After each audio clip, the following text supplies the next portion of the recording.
아, 미래의 자신과 경쟁하라. 김연아 선수는 2014년 동계올림픽이 열렸던 러시아 소치로 떠나기 전 기자회견에서 내 경쟁자는 오직 나뿐이라고 했다. 가장 중요한 것은 내가 어떻게 경기를 하느냐에 달렸다고 덧붙였다. 이는 승부의 요인이 자기 안에 있고 자기와의 싸움으로 판가름된다는 뜻으로 한 말이다. 우리는 끊임없이 타인과 자신을 비교한다. 가진 것이 많아도 항상 부족하다고 느끼고 더 많이 가지려고 탐욕을 부린다. 자존감이 낮거나 열등감이 많은 경우엔 더 심하다. 그리스 철학자 에피쿠로스는 가지지 못한 것에 대한 욕망으로 지금 가진 것을 망치지 말라고 하면서 지금 가진 것이 언젠가 원하던 바로 그것임을 기억하라고 충고했다. 소중하고 원하던 것이 가까이 있음에도 알아보지 못한 채 방황하는 모습을 파울로 코엘료의 연금술사 너세니얼 호손의 큰바위 얼굴, 그리고 행복을 찾아 떠난다는 모리스 마테를 링크의 동화 파랑새 이야기를 통해서 알고 있다. 진정한 삶이란 남들과 비교되는 삶이 아니라 자신의 주어진 상황에서 자신만의 가치 있는 의미를 만들어가는 삶이라고 생각한다. 그리고 현재의 자신과 나아질 자신의 미래 모습을 비교하면서 발전하며 살아가는 것이 진정한 삶이 아닌가 한다. 실존주의자인 샤르트르는 실존은 본질에 앞선다고 하면서 인간은 스스로 삶의 의미를 만들어가는 창조적 존재라고 했다. 이러함에도 우리는 남들과 비교하면서 성공의 기준을 남들에게 맞춘다. 비교 자체는 건전한 발전을 촉진하는 역할도 하지만 진정한 삶이란 남들과 비교되는 삶이 아니라 자신의 주어진 상황에서 자신만의 가치 있는 의미를 만들어 가는 삶이라고 생각한다.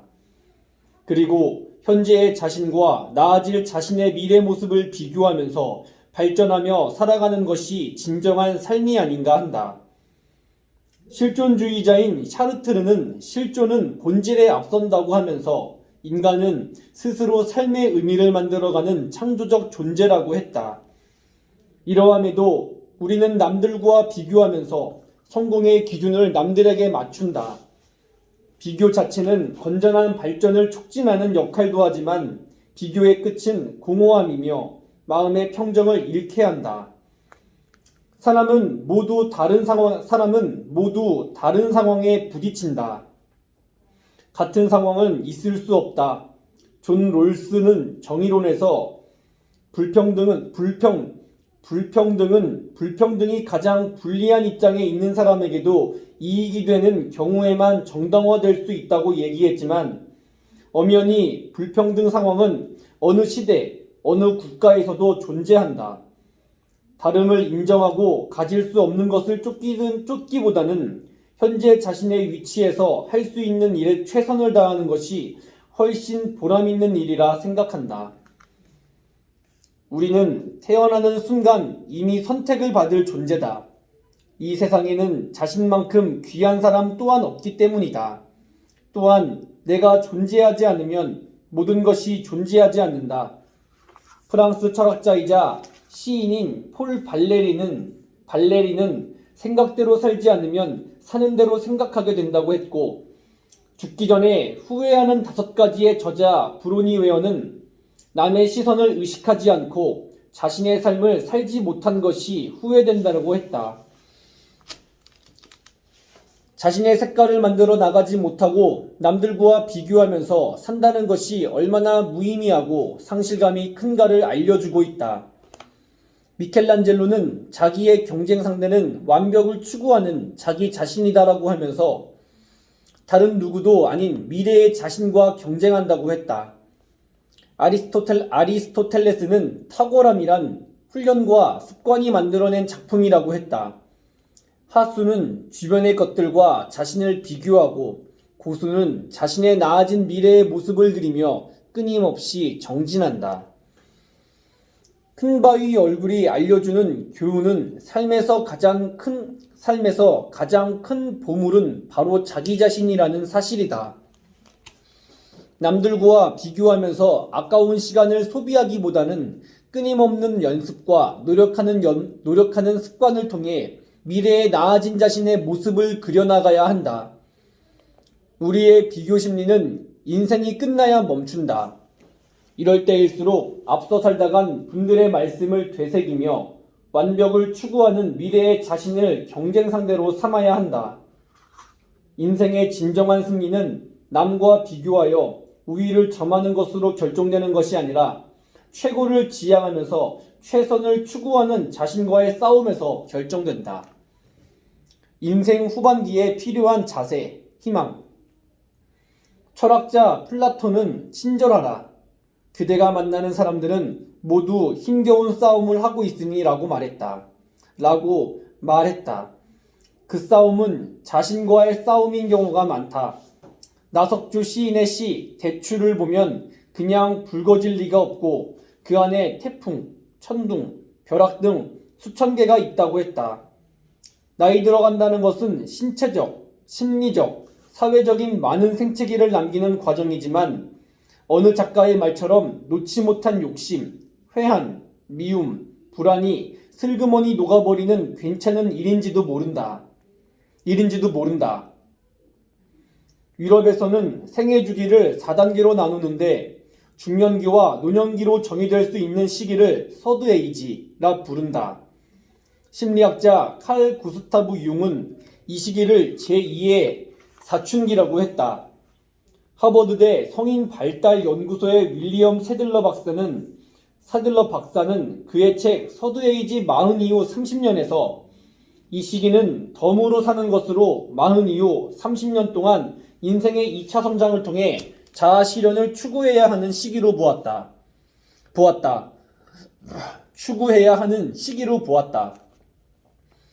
사회적 성격 발달 이론으로 유명한 심리학자 에릭슨은 이러한 서드에이지에 필요한 것으로 자아 통합감을 꼽았다. 통상 이 시기에는 사회적 지위와 경제적 상실, 자아 정체감 변화와 사회활동의 위축이 이루어지는 시기다. 자아 통합은 살아온 삶을 돌아보고 자신의 삶을 유의미한 것으로 인식하면서 자신을 보듬고 자신과 화해하는 것이다. 잘 살아왔든 아니든 다른 사람들의 삶과 비교할 수 없는 그 자체로서 소중하다.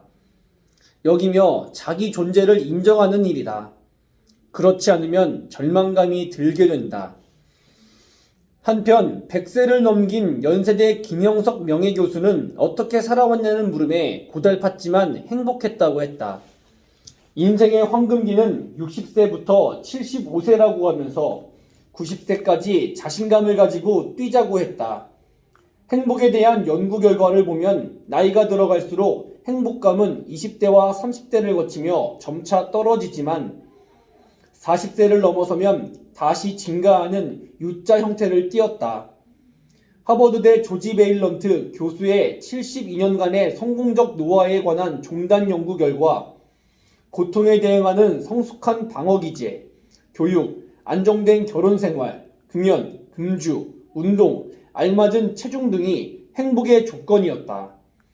자기 심리학으로 유명한 하인즈 쿠엇은 노년기에 필요한 요소로 경제적 안정과 지지적인 사람들, 심리적 건강, 그리고 신체적 건강을 꼽았다. 살아가면서 많은 어려움을 겪는다. 정신의학자인 엘리자베스 퀴블러 로스의 말처럼 아름다운 정원에 앉아 있다면 아무것도 배우지 못하지만 고통을 아주 특별한 선물로 여긴다면 성장할 수 있다. 힘이 들 때 긍정적인 사고가 필요하다는 말이다. 매슬로우 욕구 5단계 중 최상위 욕구는 자아 실현이다. 그러나 그보다 더 상위의 욕구가 기여라고 한 것을 아는 이는 별로 없다. 더 나은 사회를 위해 봉사하며 스스로 쓰임받은 존재임을 자각하고 욕심의 무게가 인생의 무게가 되지 않도록 내려놓는 자세가 필요하다. 나이가 들면 부드러워질 필요가 있다. 하지만 부드러워지려면 강해져야 한다. 무엇보다 절망을 치유하는 명약, 희망을 늘 품고 살아야 한다. 어제의 나와 오늘의 나가 만났을 때 오늘의 나가 성장했다면 분명 이기는 싸움, 분명 이기는 싸움이다. 그러나 나서지 않고 머무르고만 싶어 한다면 나 자신과 끊임없이 대화하는 시간이 필요하다. 끊임없이 붙잡아야 할 것은 나다울 것, 나답게 사는 희망을 놓지 않을 것이다. 자신이 해야 할 일을 결정하는 사람은 세상에서 단 한 사람, 오직 나뿐이다. 오손 웰스. 인간과 인생의 가치. 우연은 우연히 일어나지 않는다. 우연히 일어나지 않는다. 모든 순간은 생애 단 한 번의 순간이며 모든 만남은 단 한 번의 인연이라는 일기일회라는 말이 있다. 다양한 사회활동 속에서 작은 일이나 짧은 인연일지라도 추후 어떤 결과를 낳을지 모르기 때문에 항상 진실한 모습과 신뢰를 보여주어야 한다. 시인 정현종의 시구처럼 사람을 만난다는 건 사실은 어마어마한 일이다. 그 사람의 일생과 마주치는 순간이고 각자의 이야기와 만나는 것이다. 그래서 사람을 사람책이라 부르기도 한다. 우연을 만드는 것은 그냥 만들어지지 않는다. 의도하지 않으면 아무 일도 일어나지 않는 것처럼 주관적 의지의 개입이나 의도된 행동이 수반되어야 한다. 우연이 필연이고 필연이 우연이 될 수 있다. 왜냐하면 우연은 결코 우연하게 일어나는 것이 아니기 때문에 그렇다. 우연은 절대 우연히 오지 않는다. 우리의 현재 모습은 의도적으로 노력해온 결과이기도 하지만 여러 우연이 모인 결과이기도 하다. 삶은 우연의 연속이며 매 순간을 어떻게 받아들이느냐에 따라 그 결과는 달라진다. 흔히 운이 좋아 성공했다거나 운명적으로 누군가를 만났다는 말을 듣는다. 이러한 일련의 일들이 운명인 것 같지만 제대로 분석해보면 실제로는 잠재적 사건의 축적된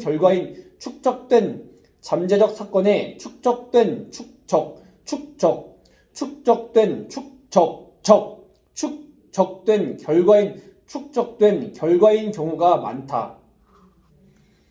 미국의 심리학자 존 크롬볼츠 교수는 계획적으로 노력하여 이룬 성공은 20% 정도이고 나머지 80%는 우연적 요소로 결정된다고 보았다.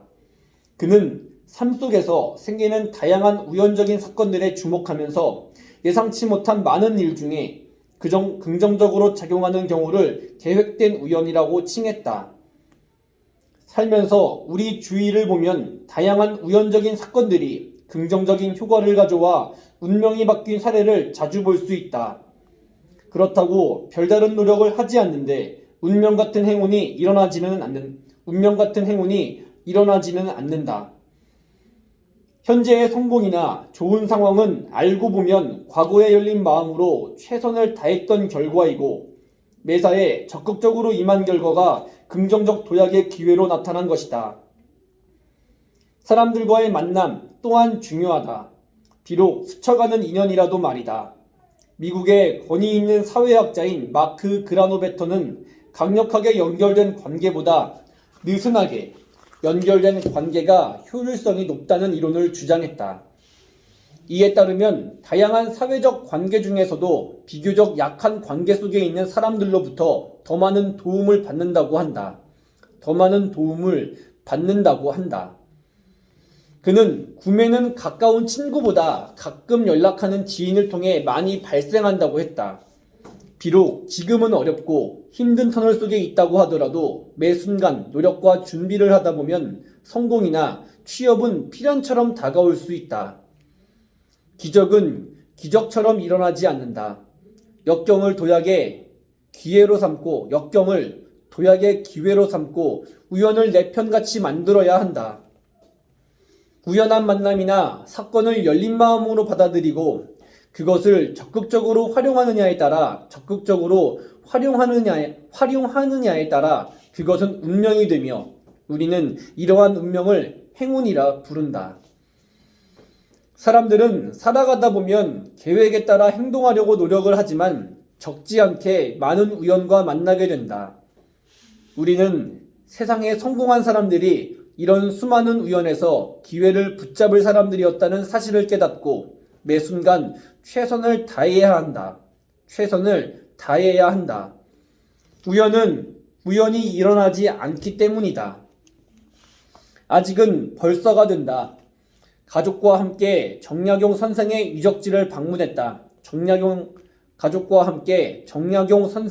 유적지를 방문했다. 전남 강진에서 18년 동안 유배 생활을 했던 정약용 선생은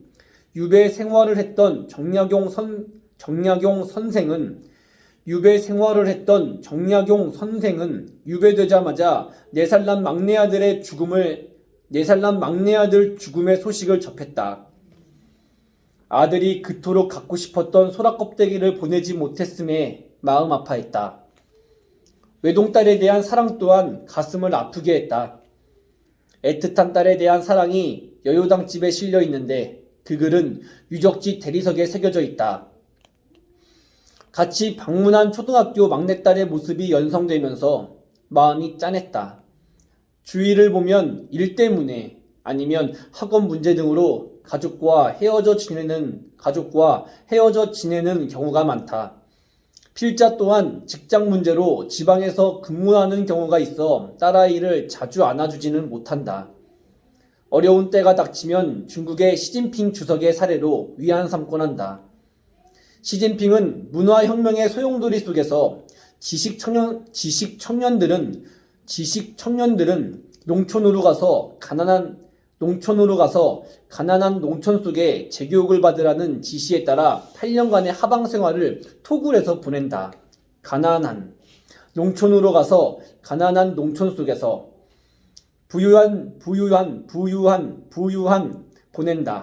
부유한 생활을 하던 그로서는 비참한 생활이었다.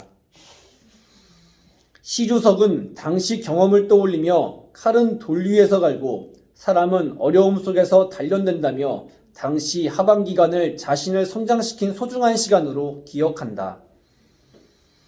그때 배운 2가지가 현장에서 배우는 것과 자신감이었다고 했다. 권토중래라는 사자성어처럼 일어서기 위한 준비 시간이었다. 피할 수 없으면 즐기라는 말처럼 일상과 달라진 생소한 환경에서 생활하는 경우에 놓일 때가 많다. 그러나 모든 상황 속에서 분명히 배울 점은 있다. 정약용 선생은 유배 기간 동안 결코 좌절하지 않았다. 후대를 위해 꾸준히 정착하여 숱한 역작을 남겼다. 대국인 중국의 국가 주석의 위치에 오를 수 있었던 배경도 쓰라린 과거 경험이 덕분이 아니었을까 생각한다. 시련은 앞으로 살아갈 날의 자양분이 되고 한 단계 성장시키는 계기가 될 것이다. 한편으로는 방향타가 되고 주위의 유혹에도 흔들리지 않게 만들어줄 것이다.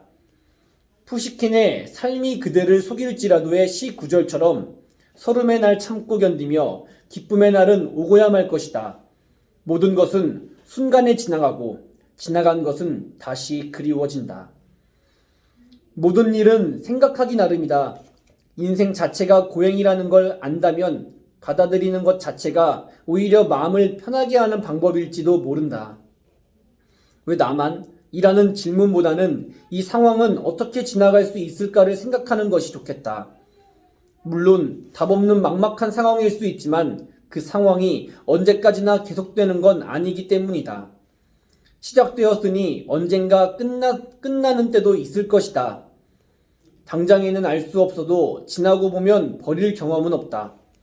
그렇게 하나씩 넘어가다 보면 비슷한 일이 왔을 때 버티는 여유도 생긴다. 그게 버티고 유지하는 힘, 그릿이다.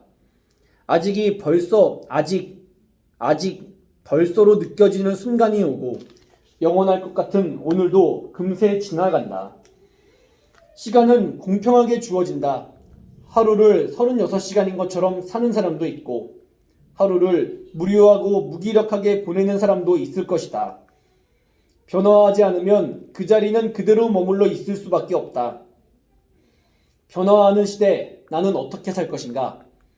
기적은 기적처럼 일어나지 않는다. 역경을 도약의 기회로 삼고 우연을 내 편같이 만들어야 한다.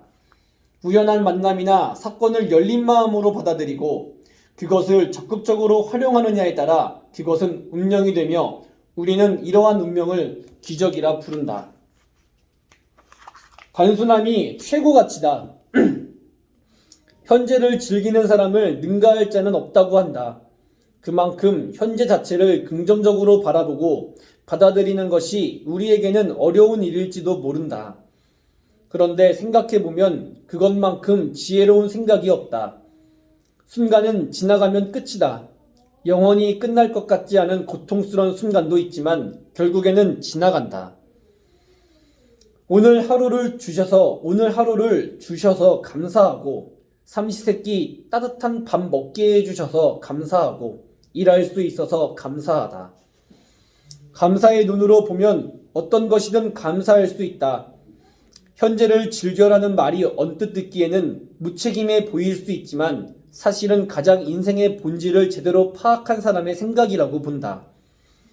당장 눈앞의 일을 알 수 없어도 그렇기 때문에 주어진 오늘에 최선을 다하는 것이다. 순간을 충실하게 살려는 노력이 우리에게는 필요하다.